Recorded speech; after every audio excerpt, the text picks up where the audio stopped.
I'm starting.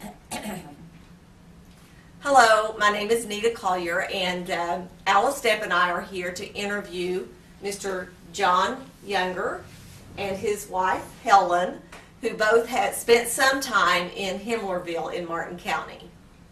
So, I guess the first question I'm just going to ask, what are some of your memories about being in Himlerville? What are some things that you do recall? I've got tons of memories.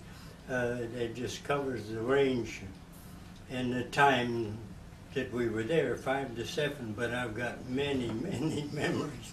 I think I can remember just about any place, any person that I ever met up there. It was just a pleasant neighborhood. People all had the same aim, the same goal, providing a nice environment, nice place to live for their children, give them an opportunity. And that was true in almost every family that we had up there. Wasn't that right, Mom? Yeah, it was a good place to live. Yeah, just a good place to live. Everybody was happy, worked awful hard, but everybody was happy, and they're glad to have the job and glad to be where they were. People came from all over the country, really, to Himlerville. Had folks from Montana, out west, Ohio, Pennsylvania, Virginia, Kentucky, West Virginia. Geez, we had a mixture of folks from different parts of the country.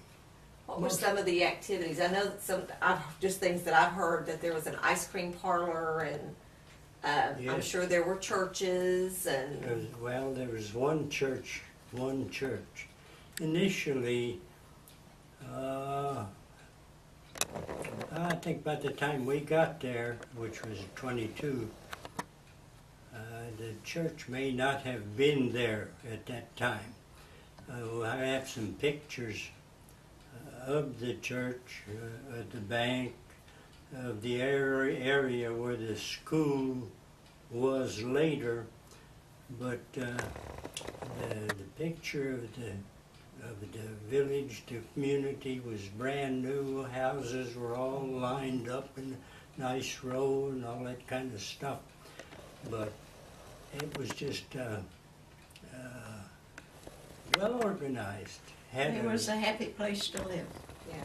Kids as well as adults. And Yeah, I've looked through some of the pictures, and there's some beautiful pictures. And so when you came in 22, obviously they were still building. No, not too much after that. There were a lot there. We had company homes that were pretty well built, but many families built their own homes. Oh, okay. There were several really, Farkas, Zolders, Merchak, I can think of dozens really, that built their own places. And let's see, the school was built later on, really. The company store was there, the boarding house and the houses was there, but the church and the school came later. Had a printing office there. Banyaslup was a miner's newspaper. That's what Banyaslup means. This is a. It means newspaper? Yeah. For miners' newspaper. Oh, okay. And was it in Hungarian? yes, yeah, it was in. So it was Hungary. printed in Hungarian. Right. They had the printing office right there, and that paper was distributed all over the country to Hungarian folks. See, I've got a copy, but it's so fragile. Oh, yeah. That every time I touch it, the piece falls apart. This was 1928 Yeah. issue. Wow. See, and I just looked at it a while ago. It won't stand much more. No, I would say not. I think the newspaper left after that, after we had the flood, went to Columbus, I believe. Did you folks read any of the articles by Mary Domisley? No, I have not. We'll Well, have to ask some of the other Domisley ladies. was her maiden name. I forget her married name, but I'll think of it. But she wrote quite a few articles for the Mingo County, is that right? That's correct, over in Paper? West Virginia. Okay, yeah, okay. And it pretty well ties in with some of my memories, really. Yeah. The names, the spelling of names have changed, they've been Americanized, you know. But basically, the incidents and the people that she mentions in there are familiar to me, so. So was there a doctor's office or a hospital? No hospital, had a company doctor. Okay. Our doctor at my time was What was his name? Such, Such. Dr. Such, Hungarian, S-U-C-H. Okay. And when he wasn't available, we used Dr. Haas from Warfield. And Mama liked Dr. Haas. Oh my. She liked him very much. He used to come up in a buggy, horse-drawn buggy, one-seater, and all the doctors came to the house, of course. You Yeah. didn't go to the doctor's office. He brought his little bag with all the goodies in it and had the different colors, kids. But no hospital, nearest hospital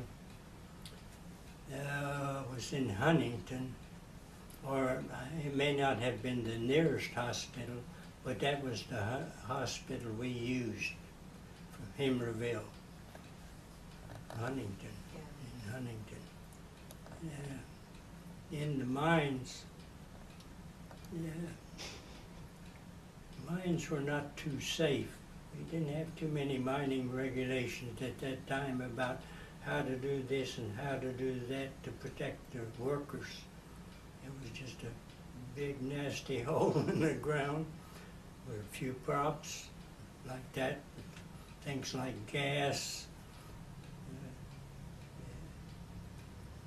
carbide light, open flame. Yeah.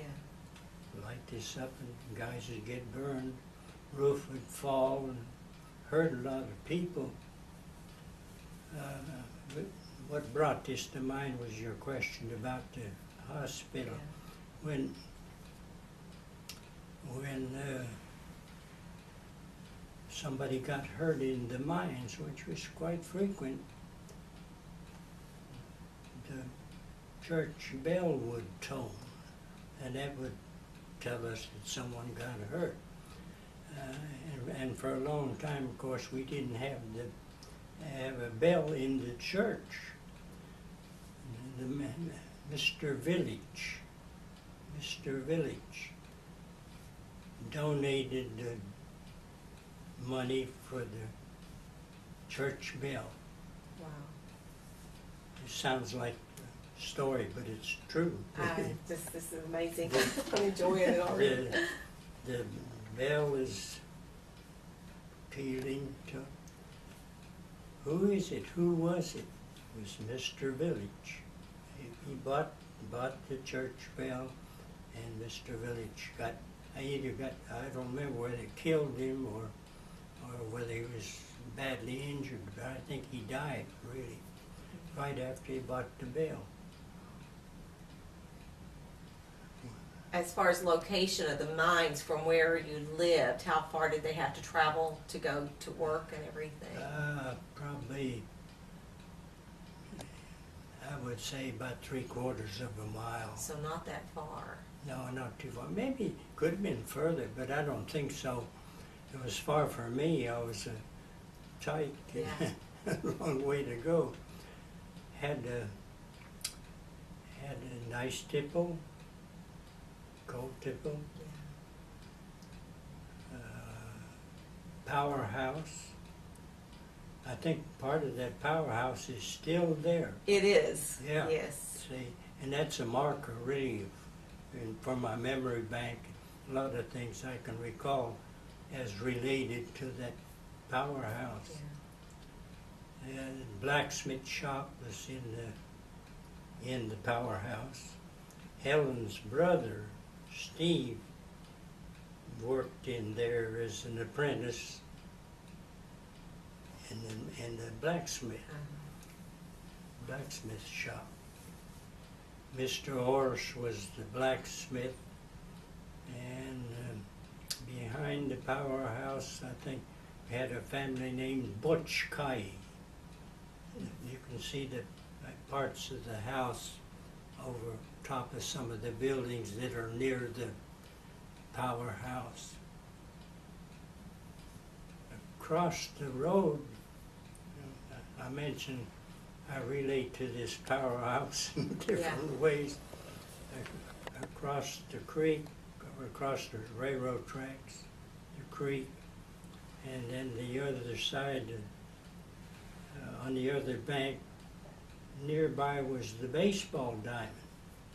That's where we had a real fine baseball team. Very, very good baseball team. The road that goes from Warfield now cuts through part of where the seats used to be for the ball games. And that little town played teams from like Portsmouth, Virginia, big city, I wondered. Canova, Williamson, and they won. They won their games. Beckley was about the toughest game that they had. But these things stick in my mind because my brother was a good ball player. He played on the team. And Helen's Paul, brother-in-law. Paul Merchak. Paul Was Merchak. married to my sister, Yeah. Julia. Oh, okay. Now, just quickly, while I have it out of my mind, what was your maiden name? Doka, D-O-K-A. Doka.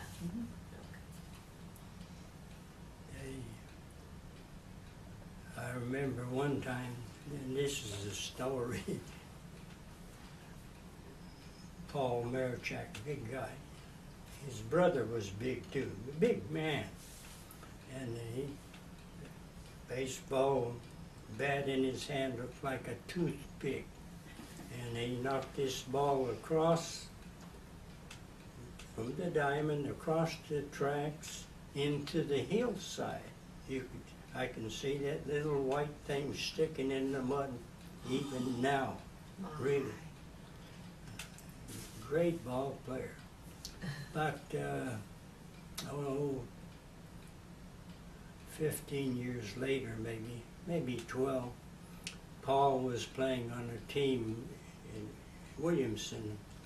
Our mine, NNW had an NNW league, people in the Williamson roundhouse, locomotive, transportation, so forth and so on, were playing the mines. Paul did exactly the same thing from another location. Yeah, ninth inning, 2 out, into the hillside. And it just stuck. Oh, jeez.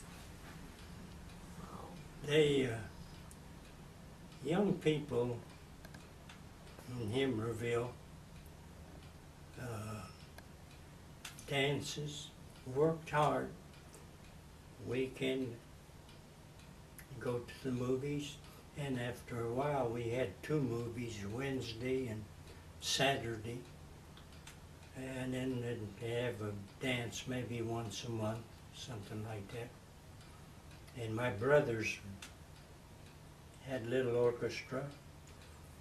Brother George played the violin, Steve played the violin and the guitar, and Brother Joe had played the drums. And then when I got old enough to make noise, I joined them, but this was much later. And they played for the dances that we had, see. So, And you played the bass. not at that time. No, okay. That time, Dad gave me, Dad and Mom bought me a violin when I was about 5 and a half, and it was about that long. Oh, wow. And at that age, you start to grow pretty fast.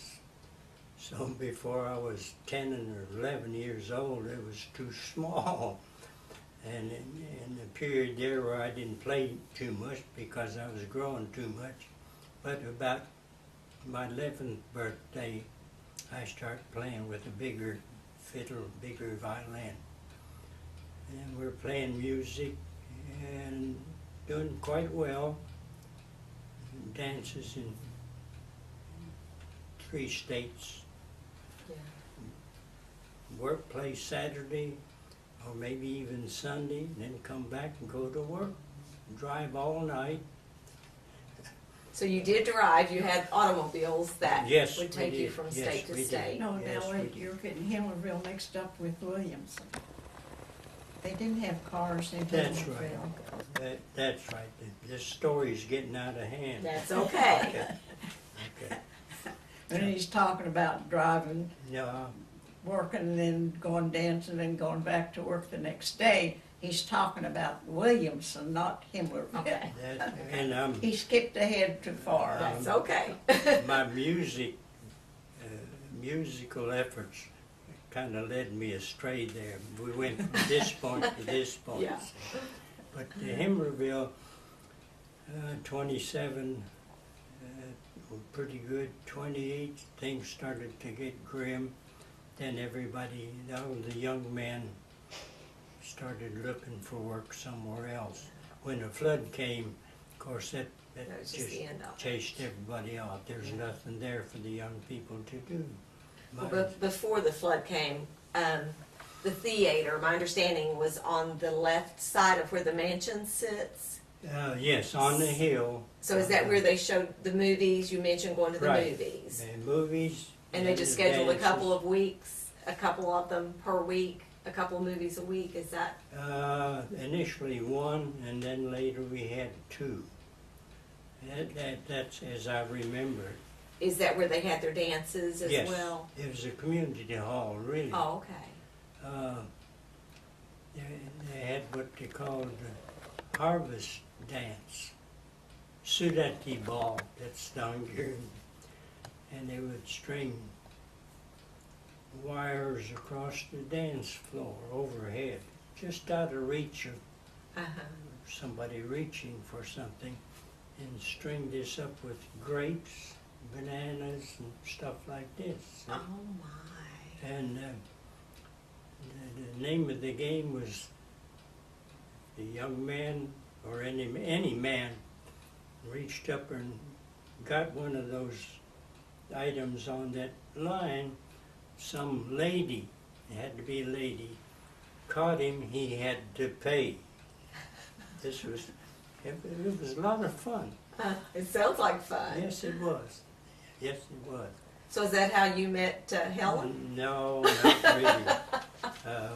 Somehow we grew up together. The families were close. It just like part of the family. It was almost that close, really. I had a brother who's 2 years older than me, and he and John were very good friends. Okay. So John was at our house as much as my brother was at their house.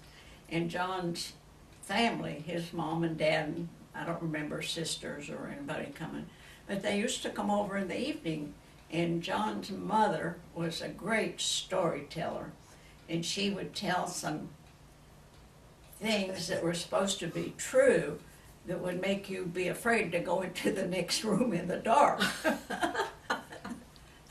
But anyway, that's how our families grew, and they moved and we moved, and John was always around until I was in high school. I guess he kind of noticed me. Yeah. So what year did you guys get married? in 1945 in Williamson. John was already in the Air Force Okay. at that time. After the war, Yeah. after World War II. But we were, Which branch? So you were in the Air Force in World War II. Please? You were in the Air Force. yes. Yes. Well, initially it was the Army Air Corps, and then 1947 it became the Air Force. But we were kind of dating before I went overseas, Yeah. and then after I got back from Europe, we got married. But I've known the We've I've known each other forever. Yeah, that's about it. That's about 72 years in Wow. a couple of weeks that we'll be married.